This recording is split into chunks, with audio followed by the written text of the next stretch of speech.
ಹಣ ಹಣ ಎಲ್ಲರ ಜೀವನದಲ್ಲೂ ತುಂಬ ಅಂದರೆ ತುಂಬ ಇಂಪಾರ್ಟೆಂಟ್. ದುಡ್ಡಿಲ್ಲ ಅಂದರೆ ಜೀವನನೇ ನಡೆಯೋಲ್ಲ. ಎಲ್ಲರೂ ದುಡಿತಾರೆ, ಆದರೆ ಯಾಕೆ ಎಲ್ಲರೂ ಶ್ರೀಮಂತರಾಗೋಕ್ಕಾಗಲ್ಲ? ಒಂದ್ಸಲ ಇದನ್ನು ಯೋಚನೆ ಮಾಡಿ ನೋಡಿ. ಹೌದಲ್ವಾ? ಎಲ್ಲರೂ ಡೇ ಆ್ಯಂಡ್ ನೈಟ್ ಕಷ್ಟಪಟ್ಟು ದುಡಿತಾರೆ, ಬಟ್ ಕೆಲವ್ರು ಮಾತ್ರ ಶ್ರೀಮಂತರಾಗ್ತಾರೆ. ಯಾಕೆ ಹಾಗೆ ಅಂತ ನಿಮಗೆ ನೀವೇ ಒಂದ್ಸಲ ಕೇಳ್ಕೊಳ್ಳಿ. ಯಾಕಂದರೆ ಶ್ರೀಮಂತರು ದುಡ್ಡಿದ ದುಡ್ಡನ್ನ ಪ್ರಾಪರಾಗಿ ಇನ್ವೆಸ್ಟ್ ಮಾಡ್ತಾರೆ. ಆ ಥರ ಪ್ರಾಪರ್ ಇನ್ವೆಸ್ಟ್ಮೆಂಟ್ ಹೇಗೆ ಮಾಡಬೇಕು ಅನ್ನೋದು ಮಿಡಲ್ ಕ್ಲಾಸ್ ಅವರಿಗೆ ಸರಿ ಗೊತ್ತಿರಲ್ಲ. ಇವಾಗ ನಾವು ಒಂದೇ ಸಲ ಶ್ರೀಮಂತರಾಗೋದು ಬೇಡ, ಅಟ್ಲೀಸ್ಟ್ ದುಡಿದಿರೋ ದುಡ್ಡನ್ನ ಉಳಿಸ್ಕೊಂಡು ಹೋಗೋಕ್ಕಾಗ್ತಿಲ್ಲ ಅಂತ ತುಂಬ ಜನ ಕೊರಗ್ತಾರೆ. ಹಾಗಾದರೆ ನಾವು ದುಡ್ಡನ್ನ ಯಾಕೆ ಉಳ್ಸೋಕ್ಕಾಗ್ತಿಲ್ಲ, ಎಲ್ಲಿ ತಪ್ಪು ಮಾಡ್ತಿದ್ದೀವಿ ಅನ್ನೋದನ್ನ ಮೊದಲು ತಿಳ್ಕೋಬೇಕು. ಎಷ್ಟೋ ಜನ ಹೇಳೋದನ್ನು ಕೇಳಿದ್ದೀನಿ, ನಾನು ಎಷ್ಟು ದುಡಿದ್ರೂ ಸೇವ್ ಮಾಡೋಕ್ಕಾಗ್ತಿಲ್ಲ, ದುಡ್ಡಿದ ದುಡ್ಡೆಲ್ಲ ಖರ್ಚಾಗಿ ಹೋಗುತ್ತೆ, ಹೇಗೆ ಸೇವ್ ಮಾಡಲಿ ಫ್ಯೂಚರ್ಗೆ ಅನ್ನೋದೇ ಚಿಂತೆ ಆಗಿಬಿಟ್ಟಿದೆ ಅಂತ. ಸೊ ಡೋಂಟ್ ವರಿ, ನಾನು ನಿಮಗೆ ಯಾವ ಥರ ಸೇವ್ ಮಾಡಬೇಕು ಅನ್ನೋದನ್ನ ಹೇಳ್ತಿದ್ದೀನಿ. ಹಾಗೆ ಯಾಕೆ ದುಡ್ಡೆಲ್ಲ ಖರ್ಚಾಗ್ತಿದೆ ಅನ್ನೋದನ್ನು ಹೇಳ್ತೀನಿ. ನಾವೇನು ತಪ್ಪು ಮಾಡ್ತಿದ್ದೀವಿ ಅಂದರೆ ಅನ್ನೆಸೆಸರಿ ದುಡ್ಡನ್ನು ಖರ್ಚು ಮಾಡ್ತಾ ಇದ್ದೀವಿ. ಅದನ್ನು ಮಾಡಬಾರ್ದು. ಅನ್ನೆಸೆಸರಿ ಅಂದ್ರೇನು?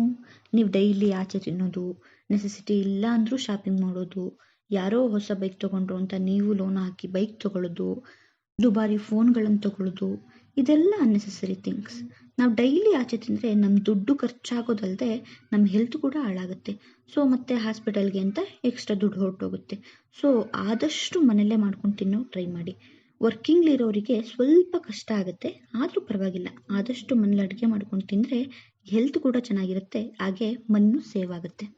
ಇವಾಗ ಮನೇಲಿ ನೀವು 4 ಜನ ಇದ್ದೀರಾ ಅಂದ್ಕೊಳ್ಳಿ. 4 ಜನ ಆಚೆ ತಿಂದರೆ 70 ರುಪೀಸ್ ಒಂದು ಪ್ಲೇಟ್ ಟಿಫನ್ಗೆ ಅಂದ್ಕೊಂಡ್ರು 280 ರುಪೀಸ್ ಆಗುತ್ತೆ.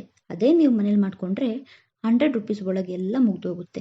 ಹಾಗೆ ಹೆಲ್ತ್ ಕೂಡ ಚೆನ್ನಾಗಿರುತ್ತೆ, ಮತ್ತು ನಾವೇ ಮಾಡ್ಕೊಂಡು ತಿಂದಿದ್ದು ಸ್ಯಾಟಿಸ್ಫ್ಯಾಕ್ಷನ್ ಕೂಡ ಸಿಗುತ್ತೆ. ಹಾಗಂತ ಆಚೆ ತಿನ್ನಲೇಬೇಡಿ ಅಂತ ಹೇಳ್ತಿಲ್ಲ. ಈ ಪಾನಿಪುರಿ, ಗೋಬಿ, ಚಾಟ್ಸ್ ಎಲ್ರಿಗೂ ತಿನ್ನಬೇಕಂತ ಆಸೆ ಇರುತ್ತೆ. ಸೊ ಮಂತ್ಲಿ ಒನ್ಸ್ ಪ್ಲ್ಯಾನ್ ಮಾಡಿ, ಇದರಿಂದನೂ ನಿಮ್ಮ ದುಡ್ಡು ಸೇವ್ ಆಗುತ್ತೆ. ಇನ್ನು ಅನ್ನೆಸೆಸರಿ ಶಾಪಿಂಗ್. ನೀವಿವಾಗ ಯಾವುದೋ ಮಾಲ್ಗೆ ಹೋಗಿರ್ತೀರ, ಅಲ್ಲಿ ನಿಮಗೆ ಸಖತ್ತಾಗಿರೋ ಡ್ರೆಸ್ ಕಾಣುತ್ತೆ, ಓ ಚೆನ್ನಾಗಿ ಅನ್ನಿಸ್ತು ಅಂದ ತಕ್ಷಣ ಅದು ತಗೋತೀರ. ಹಾಗೆ ನೋಡ್ತಾ ನೋಡ್ತಾ ಇನ್ನೊಂದು ಡ್ರೆಸ್ ಚೆನ್ನಾಗಿ ಅನಿಸುತ್ತೆ. ಸೊ ಹಾಗೆ ನೋಡ್ತಾ ನೋಡ್ತಾ ನೀವು 2ರಿಂದ 3 ಡ್ರೆಸ್ ತಗೋತೀರ. ಅದರಿಂದ ನಿಮ್ಮ ಮನಿ ವೇಸ್ಟ್ ಆಯಿತು. ಬಟ್ಟೆ ಮೇಲೆ ಆದಷ್ಟು ದುಡ್ಡು ಹಾಕೋದನ್ನು ಕಡಿಮೆ ಮಾಡಿ. ಇವಾಗ ಯಾವುದೋ ನಿಮ್ಮ ಫ್ರೆಂಡ್ ಮದುವೆ ಇರುತ್ತೆ, ಆವಾಗ ಶಾಪಿಂಗ್ ಮಾಡೋದು, ಅಲ್ಲಿ ಕೂಡ ದುಡ್ಡು ಹೋಗುತ್ತೆ. ನೀವು ತಗೊಂಡಿರೋ ಆ ಬಟ್ಟೆನ ಯಾವಾಗೋ ಒಂದ್ಸಲ ಹಾಕೋತೀರಾ ಅಷ್ಟೇ, ಅದಕ್ಕೆ ಸುಮ್ಮನೆ 1000 ರೂಪಾಯಿ ಶಾಪಿಂಗ್ ಮಾಡ್ತೀರಾ. ಆದಷ್ಟು ಈ ಥರ ಶಾಪಿಂಗ್ ಮಾಡೋದನ್ನು ಅವಾಯ್ಡ್ ಮಾಡಿ. ಇನ್ನು EMIಲಿ ಬೈಕ್ ತಗೋತೀರಾ. ಫಾರ್ ಎಕ್ಸಾಂಪಲ್ ಬೈಕ್ ಪ್ರೈಸ್ ಬಂದು 1 ಲಕ್ಷ ಇರುತ್ತೆ. ನೀವು 1 ವರ್ಷಕ್ಕೋ 1.5 ವರ್ಷಕ್ಕೋ EMIಗೆ ಹಾಕಿಸ್ಕೋತೀರ. ಸೊ ನೀವು EMI ಕಟ್ಟಿ ಮುಗಿಸೋ ಅಷ್ಟರಲ್ಲಿ 1,30,000 ಆಗುತ್ತೆ. ಸುಮ್ಮನೆ 30,000 ಎಕ್ಸ್ಟ್ರಾ ದುಡ್ಡು ಕೊಡ್ತೀರಾ. ಸೊ ಈ ಥರ ಮಾಡಿ ದುಡ್ಡನ್ನ ವೇಸ್ಟ್ ಮಾಡ್ಕೋಬೇಡಿ. ಆದಷ್ಟು ಸೇವ್ ಮಾಡಿ ಫುಲ್ ಅಮೌಂಟ್ ಕೊಟ್ಟು ಬೈಕ್ ತೊಗೊಳಕ್ಕೆ ಟ್ರೈ ಮಾಡಿ. ಹೀಗೂ ನೀವು ದುಡ್ಡನ್ನ ಸೇವ್ ಮಾಡ್ಬೋದು. ಆಮೇಲೆ ಯಾರೋ ಐಫೋನ್ ತೊಗೊಂಡ್ರು ಅಥವಾ ಇನ್ಯಾವುದೋ ಕಾಸ್ಟ್ಲಿ ಮೊಬೈಲ್ ತೊಗೊಂಡ್ರು ಅಂತ ಹೇಳಿ ನೀವು ತೊಗೊಳ್ಳೋದು ಮಾಡಬೇಡಿ. ಬರೀ ಮೊಬೈಲ್ಗೆ ಅಷ್ಟೊಂದು ಇನ್ವೆಸ್ಟ್ಮೆಂಟ್ ಮಾಡೋದು ಸರಿ ಇಲ್ಲ. ಸೊ ಆದಷ್ಟು ಶೋಕಿಗಳನ್ನು ಕಡಿಮೆ ಮಾಡಿ. ಆಮೇಲೆ ಇನ್ನೊಂದು ಇಂಪಾರ್ಟೆಂಟ್ ಏನಂದರೆ ಸಾಲ ಮಾಡಬೇಡಿ. ಅದು ಬಡ್ಡಿಗಂತೂ ಸಾಲ ಮಾಡಲೇಬೇಡಿ. ನೀವು 1 ಲಕ್ಷನ 3-4% ಬಡ್ಡಿಗೆ ತಗೊಂಡ್ರಿ ಅಂದ್ಕೊಳ್ಳಿ, 1 ವರ್ಷಕ್ಕೆ 48,000 ಬಡ್ಡಿ ಆಗುತ್ತೆ. ಸೊ ಎಮರ್ಜೆನ್ಸಿ ನನಗೆ ದುಡ್ಡು ಬೇಕೇ ಬೇಕು ಅನ್ನೋ ಟೈಮ್ಲಿ ಮನೇಲಿ ಚಿನ್ನ ಇದ್ದರೆ ಅದನ್ನ ಅಡ ಇಟ್ಟು ದುಡ್ಡು ತೊಗೊಳ್ಳೋದು ಒಳ್ಳೆಯದು. ಅದು ವರ್ಷಕ್ಕೆ ಮ್ಯಾಕ್ಸಿಮಮ್ ಅಂದರೂ 10K ಇರುತ್ತೆ ಅಷ್ಟೇ. ಸೊ ಯಾವುದೇ ಕಾರಣಕ್ಕೂ ಬಡ್ಡಿಗೆ ಸಾಲ ತೊಗೋಬೇಡಿ. ಬರೀ ಬಡ್ಡಿ ಕಟ್ಟೋದ್ರಲ್ಲೇ ನಾವು ದುಡ್ಡೆಲ್ಲ ಖರ್ಚಾಗೋಗುತ್ತೆ.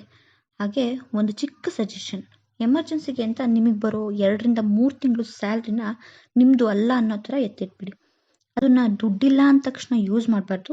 ನಿಮಗೆ ಯಾವಾಗ ತೀರಾ ಎಮರ್ಜೆನ್ಸಿ, ಇವಾಗ ದುಡ್ಡು ಬೇಕೇ ಬೇಕಪ್ಪ, ನೋ ಅದರ್ ಆಪ್ಷನ್ ಅನ್ನೋ ಟೈಮಲ್ಲಿ ಆ ಎಮರ್ಜೆನ್ಸಿಗಂತ ಎತ್ತಿಟ್ಟಿದ್ದ ದುಡ್ಡನ್ನ ಯೂಸ್ ಮಾಡ್ಕೊಳ್ಳಿ. ನೆಕ್ಸ್ಟ್ ನೀವು ಮಾಡೋ ತಪ್ಪೇನೆಂದರೆ, ವರ್ಕ್ ಮಾಡೋರಿಗೆ ಹೆಂಗಿದ್ರೂ ಇಯರ್ಲಿ ಹೈಕ್ ಸಿಗುತ್ತೆ. ಸೊ ಹೈಕ್ ಸಿಕ್ತು ಅಂತ ನಿಮ್ಮ ಸ್ಟ್ಯಾಂಡರ್ಡ್ಸ್ನು ಸ್ಯಾಲ್ರಿಗೆ ತಕ್ಕ ಹಾಗೆ ಚೇಂಜ್ ಮಾಡ್ಕೋತೀರ. ಆ ತಪ್ಪನ್ನ ಯಾವತ್ತೂ ಮಾಡಬೇಡಿ. ಫಾರ್ ಎಕ್ಸಾಂಪಲ್ ಹೈಕ್ ಸಿಗೋಕ್ಕೂ ಮುಂಚೆ ಒಂದು ಸಣ್ಣ ಮನೇಲಿ ಇರ್ತೀರ, ಹೈಕ್ ಸಿಕ್ಕಿದ ಮೇಲೆ ಸ್ಟ್ಯಾಂಡರ್ಡ್ಸ್ ಅಂದ್ಕೊಂಡು ದೊಡ್ಡ ಮನೆ ಮಾಡ್ತೀರ. ಆಗ ರೆಂಟು ಜಾಸ್ತಿ ಆಗುತ್ತೆ. ಆದಷ್ಟು ಎಷ್ಟು ಬೇಕೋ ಅಷ್ಟು ನೋಡ್ಕೊಂಡು ಖರ್ಚು ಮಾಡಿ. ಹಾಗೆ ಸ್ಯಾಲ್ರಿ ಹೈಕ್ ಆಯಿತು ಅನ್ನೋ ಖುಷಿಗೆ ಹಳೆ ಬೈಕ್ನ ಮಾರಿ ಹೊಸ ಬೈಕ್ ತೊಗೊಳ್ಳೋದು, ಹಳೆ ಕಾರ್ ಮಾರಿ ಹೊಸ ಕಾರ್ ತೊಗೊಳ್ಳೋದು, ಇವೆಲ್ಲ ಮಾಡಬಾರ್ದು. ಹೀಗೆ ಮಾಡೋದ್ರಿಂದ ಕೂಡ ನಿಮ್ಮ ದುಡ್ಡು ಸುಮ್ಮನೆ ವೇಸ್ಟ್ ಆಗುತ್ತೆ. ಆಮೇಲೆ ವೀಕೆಂಡ್ ಬಂತು ಅಂದರೆ ಸಾಕು, ವರ್ಕ್ ಮಾಡಿ ಬೋರ್ ಆಗಿದೆ ಅಂತ ಹೇಳಿ ವೀಕೆಂಡ್ ಟ್ರಿಪ್ ಹೋಗೋದು, ಪಾರ್ಟಿ ಮಾಡೋದು ಅದೆಲ್ಲ ಮಾಡಬಾರ್ದು. ಹಂಗಂತ ನೀವು ಟ್ರಿಪ್ ಹೋಗಲೇಬಾರ್ದಾ ಅಂತ ಕೇಳಿದ್ರೆ ನಾನು ಹಂಗೆ ಹೇಳ್ತಿಲ್ಲ. ಪ್ರತಿ ವೀಕೆಂಡ್ ಹೋಗೋದನ್ನ ಬಿಡಬೇಕು. ಮಂತ್ಲಿ ಒನ್ಸ್ ಟ್ರಿಪ್ ಪ್ಲ್ಯಾನ್ ಮಾಡಿ, ಪಾರ್ಟಿ ಮಾಡಿ. ಸೊ ಹೀಗೆ ಮಾಡೋದ್ರಿಂದನೂ ನೀವು ಮನಿ ಸೇವ್ ಮಾಡ್ಬೋದು. ಆ್ಯಂಡ್ ಇನ್ನೊಂದು ಇಂಪಾರ್ಟೆಂಟ್ ವಿಷಯ ಅಂದರೆ ಹೆಲ್ತ್ ಇನ್ಶೂರೆನ್ಸ್ ಮಾಡಿಸ್ಕೊಳ್ಳಿ. ಅದಕ್ಕೆ ಯಾರು ದುಡ್ಡು ಕಟ್ತಾರೆ ಅಂತ ನೆಗ್ಲೆಕ್ಟ್ ಮಾಡಬೇಡಿ. ಇವಾಗ ಏನಾದರೂ ನಿಮ್ಮ ಮನೆಯವರು ಹಾಸ್ಪಿಟಲೈಸ್ ಆದರೆ ಏನೋ ಆಪ್ರೇಷನ್ ಮಾಡಿಸ್ಬೇಕಾಗಿ ಬರುತ್ತೆ, ಆವಾಗ ಹೆಲ್ತ್ ಇನ್ಶೂರೆನ್ಸ್ ಇದ್ದರೆ ನೀವು ಆರಾಮಾಗಿ ಕ್ಲೈಮ್ ಮಾಡ್ಕೋಬೋದು. ಸೊ ಮರಿದೇ ಹೆಲ್ತ್ ಇನ್ಶೂರೆನ್ಸ್ ಮಾಡಿಸ್ಕೊಡಿ. ಆವಾಗ ನಮ್ಮ ಕೈಯಿಂದ ದುಡ್ಡು ಕಟ್ಟೋ ಆಗಿರಲ್ಲ, ಇನ್ಶೂರೆನ್ಸಿಂದ ನಿಮಗೆ ಆ ಖರ್ಚು ಉಳಿಯುತ್ತೆ. ಇಷ್ಟೆಲ್ಲ ಮಾಡಬೇಕು ಅಂದರೆ ಮೊದಲು ನಿಮ್ಮ ಸ್ಯಾಲ್ರಿನ ನೀವು ಪ್ರಾಪರಾಗಿ ಡಿವೈಡ್ ಮಾಡಬೇಕು. ಎಷ್ಟೆಷ್ಟು ಖರ್ಚಾಗುತ್ತೆ, ಯಾವುದಕ್ಕೆ ಖರ್ಚಾಗುತ್ತೆ ಅನ್ನೋ ಲೆಕ್ಕಾಚಾರ ಕೂಡ ಇರಬೇಕು. ನನಗೇನು ಬಿಡು 25,000 ಸ್ಯಾಲ್ರಿ, ಇವಾಗ ಖರ್ಚಾದ್ರೇನು ಮಂತ್ ಎಂಡ್ಲಿ ಬಂದುಬಿಡುತ್ತೆ ಅಂತ ನೆಗ್ಲೆಕ್ಟ್ ಮಾಡಬೇಡಿ. ನಮಗೆ ಬರೋ ಸ್ಯಾಲ್ರಿನ ಪ್ರಾಪರಾಗಿ ಡಿವೈಡ್ ಮಾಡಬೇಕು.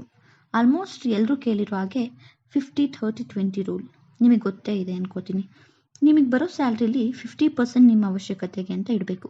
ಅವಶ್ಯಕತೆ ಅಂದರೆ ರೆಂಟ್ಗೆ, ಊಟಕ್ಕೆ, ಹಾಗೆ ನಿಮ್ಮ ಕಮಿಟ್ಮೆಂಟ್ಸ್ ಇರ್ತಾವಲ್ಲ EMI, ಅದಕ್ಕೆ ಯೂಸ್ ಮಾಡ್ಕೋಬೇಕು.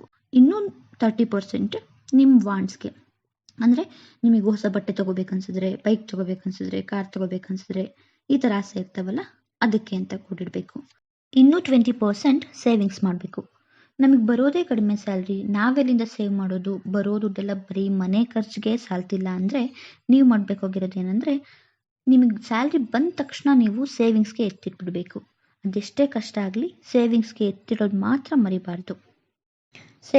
ಸೇವಿಂಗ್ಸ್ ಅಂತ ಹೇಳಿ ನಿಮ್ಮ ಆಸೆ ಕನಸು ಎಲ್ಲ ಬಿಟ್ಟು ನೀವು ಸೇವ್ ಮಾಡಿ ಅಂತ ನಾನು ಹೇಳಲ್ಲ. ಬಟ್ ಫ್ಯೂಚರ್ಗೆ ಅಂತ ಸ್ವಲ್ಪ ಸೇವ್ ಮಾಡಲೇಬೇಕು. ಇವಾಗ ಚೆನ್ನಾಗಿದ್ದವ್ರು ಹೀಗೆ ಇರ್ತೀವಂತ ಹೇಳೋಕ್ಕಾಗಲ್ಲ ಅಲ್ವಾ? ಯಾರಿಗೊತ್ತು ಮುಂದೆ ಏನಾಗುತ್ತೋ? ಸೊ ಆದಷ್ಟು ಸೇವ್ ಮಾಡಿ. ಆಮೇಲೆ ನಿಮ್ಮ ಆಸೆಗಳು, ಕನಸುಗಳು ಏನಿರುತ್ತೋ ಅದನ್ನು ಈಡೇರಿಸ್ಕೊಳ್ಳಿ. ಆಮೇಲೆ ಜಸ್ಟ್ 50 ರೂಪಾಯಿ ತಾನೆ, 100 ರೂಪಾಯಿ ತಾನೆ ಅಂತ ದುಡ್ಡಿನ ವಿಷಯದಲ್ಲಿ ನೆಗ್ಲೆಕ್ಟ್ ಮಾಡಬೇಡಿ. ಬಿಕಾಸ್ ಆ 100 ರೂಪಾಯಿ ಕೂಡ ಸಮ್ಟೈಮ್ಸ್ ಇಂಪಾರ್ಟೆಂಟ್ ಆಗುತ್ತೆ. 100 ಸೇರಿಸಿದ್ರೆ ಅಲ್ವಾ 1000 ಆಗೋದು. ಸೊ ಆದಷ್ಟು ಫ್ಯೂಚರ್ ಪ್ಲ್ಯಾನಿಂಗ್ಸ್ ಇರಲಿ. ಇವಾಗ ನಾವು ದುಡಿತಿದ್ದೀವಿ ಅಂದರೆ ನಮಗೆ ಪ್ಲ್ಯಾನಿಂಗ್ ಇರಲೇಬೇಕು. ನಮಗೆ ಬರೋ ಖರ್ಚನ್ನ ಒಂದು ಲಿಸ್ಟ್ ಮಾಡಿ ಇಟ್ಕೊಂಡು ಒಂದು ಅಂದಾಜು ತೊಗೋಬೇಕು. ಇಷ್ಟು ಖರ್ಚಾಗುತ್ತೆ, ಸೊ ನನಗೆ ಈ ಮಂತ್ ಇಷ್ಟು ದುಡ್ಡು ಬೇಕಾಗುತ್ತೆ ಅಂತ ಇಟ್ಕೊಂಡು ಆಮೇಲೆ ದುಡ್ಡನ್ನ ಖರ್ಚು ಮಾಡೋದು ಒಳ್ಳೆಯದು ಅನ್ನೋದು ನನ್ನ ಅಭಿಪ್ರಾಯ. ನೀವೇನು ಹೇಳ್ತೀರಾ ಕಮೆಂಟ್ಸ್ಲಿ ತಿಳಿಸಿ. ಹಾಗೆ ನನ್ನ ಚಾನಲ್ಗೆ ಸಬ್ಸ್ಕ್ರೈಬ್ ಮಾಡೋದು ಮರಿಬೇಡಿ. ಪ್ಲೀಸ್ ಎಲ್ಲರೂ ಸಬ್ಸ್ಕ್ರೈಬ್ ಮಾಡ್ಕೊಳ್ಳಿ.